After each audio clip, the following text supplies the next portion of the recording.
Well, there it all is. Got the 18-footer right there. The 24-footer is that stack side panels there, and then that fan and that spreader, and then those roof panels.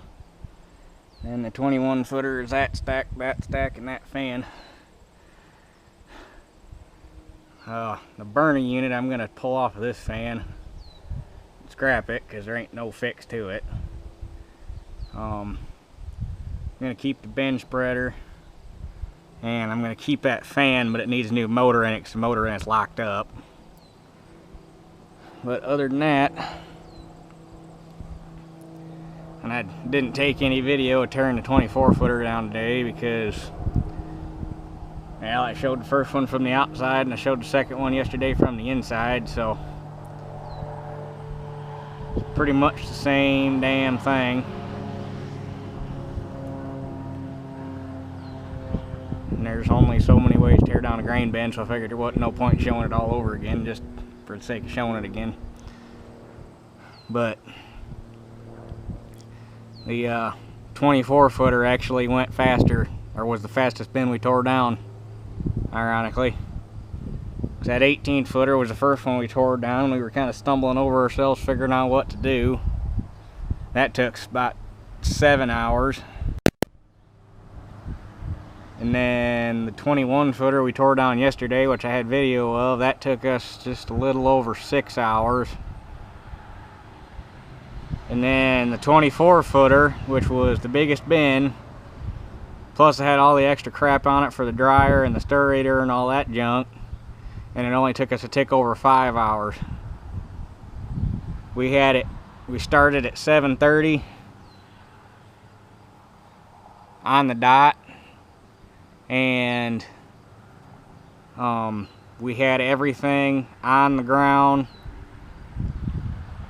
ready to be thrown on pallets by 20 after 12. So we were hauling ass on that one. And we also, through this whole process, we learned a few lessons. First lesson, 4 jacks are better than 3. On that 18-footer we only used 3 jacks because it was 6 panels, so we just put one every 2 seams. When we put it back up, we're going to have to use 4 jacks because when you use 3, the bin gets all wonky. It worked, it wasn't a weight thing, it just, you need 4 jacks to be able to hold the bin square. And then, second lesson, can't have too many ladders. Third lesson, impact drivers are your savior. And I don't mean impact guns, I mean the little hex drive, like Milwaukee's got their M18 fuel, and DeWalt's got one, and Makita and everybody, the little impacts. Those things are freaking awesome. We had ours over there, Granddad had his over there, Bob had his over there, and Jason had his over, so we had 4 of them going. And with all 4 of them impact drivers going on that 24-foot bin, we could turn a 8-panel ring. We could have all the bolts out in about 5 minutes, and between pulling the bolts, getting the panels out, and setting the ring back down was only about 15, or setting the bin back down to start taking the next ring was only about 15 minutes. So 4 impact drivers, freaking perfect. And fourth lesson, there's no such thing as too many guys. So on that first bin we had 5 guys, which for that little 18-footer was probably about right.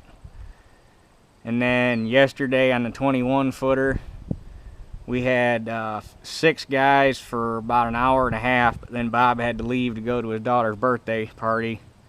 So we took that one down with 5 guys, which wasn't bad, but today we had 6 guys. And that was freaking perfect. I don't think 7 guys probably wouldn't have had a whole lot to do, but 6 guys on that 24-foot bin was just about right. And it'd probably been just about right on that 21-foot bin too. So, oh, 5th lesson, make sure everybody, well, depending on which foot size bolts you have, all the bolts need bend for 5/16, and I'm assuming bolt bends are just standard 5/16. So make sure everybody has a 1/2 inch wrench, whether they're inside the bend, outside the bend, not working on the bend, whatever. Make sure everybody's got a 1/2 inch wrench.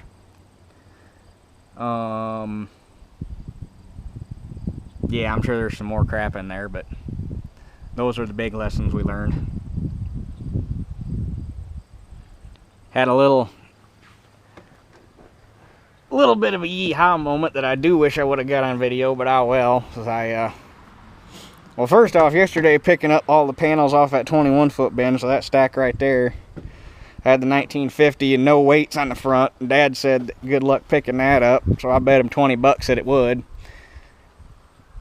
Because that field cultivator weighs more than that stack of panels does. Not by much, but it does.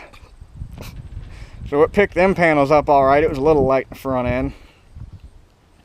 So yesterday when we brought the tractor home and got all the stuff unloaded, I knew that this big bend was going to be heavier, so I threw 4 suitcase weights on the front just for safe measure. And then when I went to pick up this big stack of panels, the front wheels weren't touching the ground the whole time. Even with 4 suitcase weights on there, you couldn't really tell because of the grass, but the front wheels were about 1 inch off the ground the whole time. I had to steer with the brakes. Well, backing on the trailer was a little interesting. Coming off the trailer was a little interesting, but we got her done. And then up here, take a little walk. Last thing I got to do is go back over there with a jackhammer and try to bust the auger out from the concrete where that 18-foot bend was. And then we'll be completely done with this project for the year.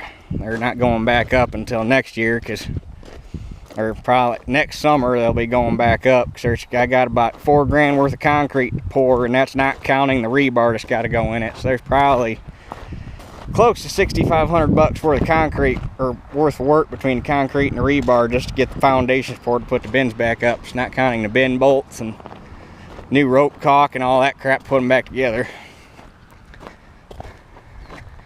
But here's the stirrator that we took out of that 24-foot bend.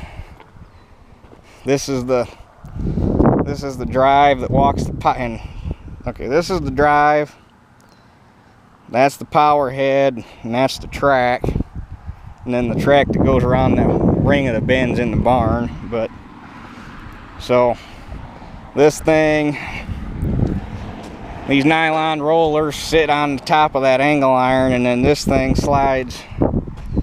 This piece right here slides in that hole there, and then it hooks down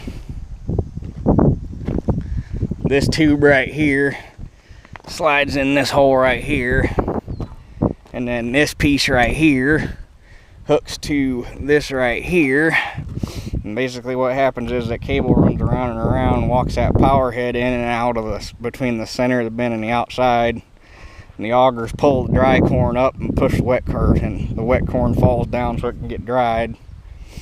And I'm not putting that back up. That was a pain in the ass.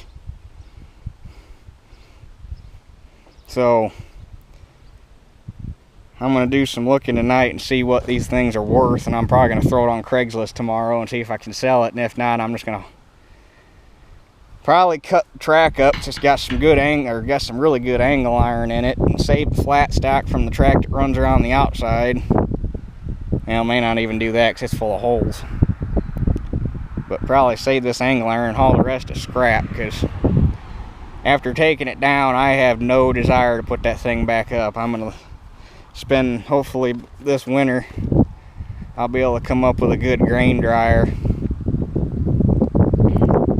and just say screw bend dryers, because I do not want to have to deal with that crap after. Yeah, now I know why very few guys appreciate these things.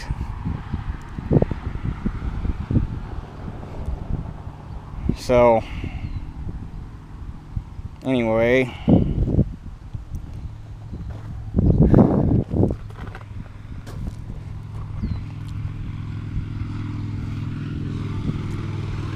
that's pretty much that.